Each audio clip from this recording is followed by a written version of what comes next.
This is a congressional gold medal ceremony for police officers who served on January 6th, in which representatives for those receiving awards shake Democrat Chuck Schumer's hand before skipping right over Republicans Mitch McConnell and Kevin McCarthy. And among those people were the family of late police officer Brian Sicknick, who died on January 7th, 2021, after having suffered 2 strokes one day after he responded to the attack on the Capitol. Now, you'll notice that in this video, Kevin McCarthy is standing there but doesn't even try to offer up his hand. And the only reason that he doesn't also get rejected like Mitch McConnell by these folks is that he was smart enough to hold on to his box with both hands, knowing full well that had he extended his hand, he'd have also gotten denied. And I guess that's the thing here. At the end of the day, these people know full well who they are, what they represent, and what side they're on. They might put on a brave face and go through the motions of pretending that they're doing what's right, but even they know that their complicity and spinelessness has caused all of this. Kevin McCarthy was right to keep his hand to himself, considering it's better that he not get the blood on anyone else. And here's the thing as far as Mitch McConnell is concerned. Sure, he'll come out and offer little swipes here and there at Trump and then bask in the spotlight of his newfound bravery and courage. But the reason that Donald Trump is still a force within the GOP, still the leader of that party today, is because Mitch McConnell didn't whip a single vote against him during his impeachment trial. Didn't even vote to convict him himself. Had Trump been convicted for inciting the events of January 6th, which he very, very clearly did, then he'd have been barred from running again for federal office. Instead, McConnell decided not to vote to convict, only to then turn around and make a big sweeping speech about how he did incite the events of January 6th, which would normally serve as the basis for a vote to convict, but McConnell wanted to play both sides of the coin.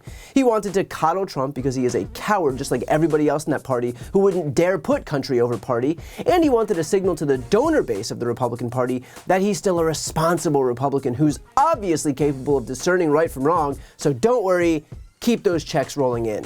Except now, by virtue of allowing Trump to keep that power because he didn't hold him accountable when he had the chance, he's stuck answering questions about the leader of his party who's reached the point where he's calling for the termination of the United States Constitution.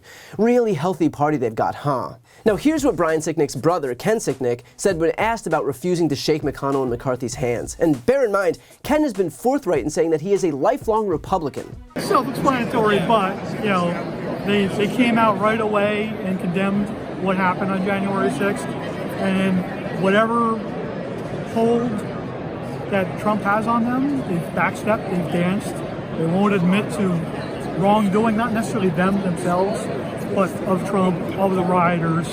I mean, people like Louis Gohmert, who presented an American flag that was flown over the Capitol to a January 6th rioter and told them they were a patriot.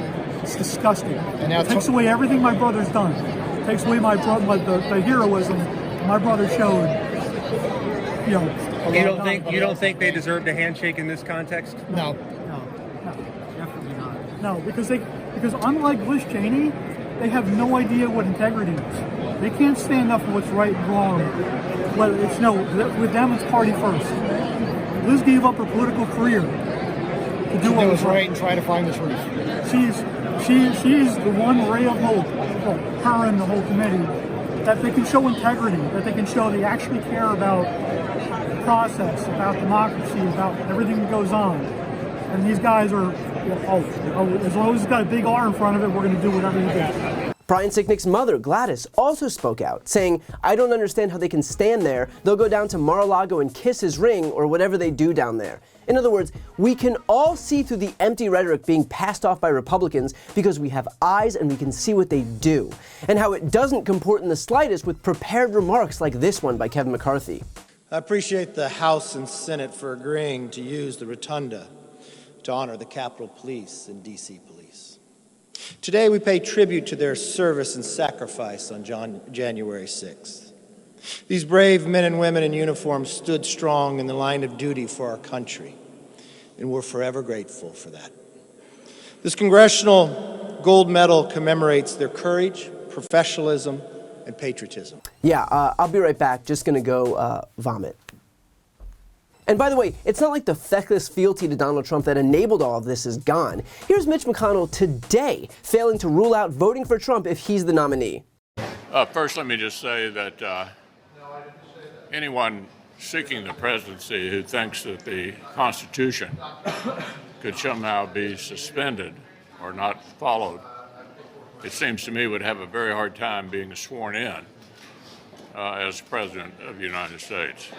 This is the second straight week you've come out to begin your press conference criticizing Donald Trump. Can you say categorically that you would not support him if you were the Republican nominee? What I'm saying is it would be pretty hard to be sworn in to the presidency if you're not willing to uphold the Constitution. That's what I said, and I just said it again. Just say no. If the answer is no, why wouldn't you just say that? Instead, we get all these verbal gymnastics because the reality of the situation is that, of course, Mitch McConnell will support Donald Trump if he's the nominee, because McConnell's sole priority isn't the Constitution, it's not our laws, it's not the country, it is the Republican Party's pursuit of power. That's all. There is nothing else. So when you watch the family members of fallen officers like Brian Sicknick reject these Republican leaders, it's not out of partisanship, it's because those leaders not only embolden the guy who caused this insurrection in the first place, but they continue to embolden him. Again, these people cannot find one solitary vertebrae in their spines that will allow them to stand up to the guy who is responsible for those deaths on and after January 6th.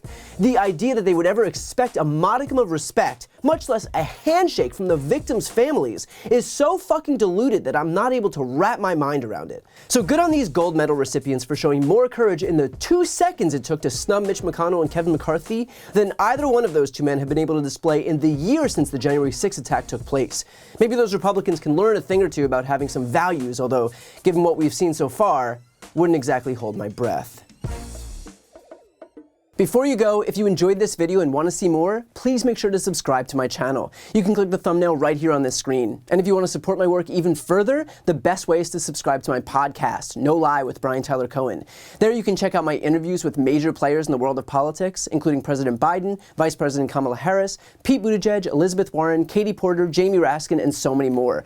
Plus other interviews that live exclusively on the podcast. That link is also right here on this screen, or just search No Lie with Brian Tyler Cohen wherever you listen to podcasts.